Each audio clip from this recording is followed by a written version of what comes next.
Kenya sasa hii mashakani. Kumbe wanaume wa Russia wamekuwa kitu ya kufuatafuata.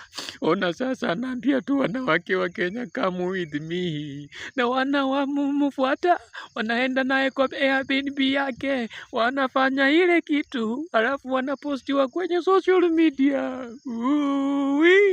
Ni nani atasimama mbele yake aone huruma wanaume wao wale wenye wameachwa nyumbani? Sasa walikula wakifikiria kitu yao ni tamu, kumbe wamepunguziwa maisha. Sasa wako na compromised immune.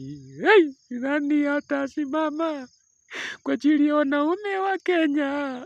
Hawatetee kweli mbele ya hawa weupe? Ni nani atasimama kwa ajili ya wanaume wa Kenya?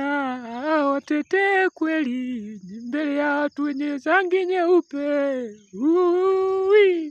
Kenya wanaume tu mashakani. Kumbe Mrasha anaweza kuwa kitu cha kushangiliwa.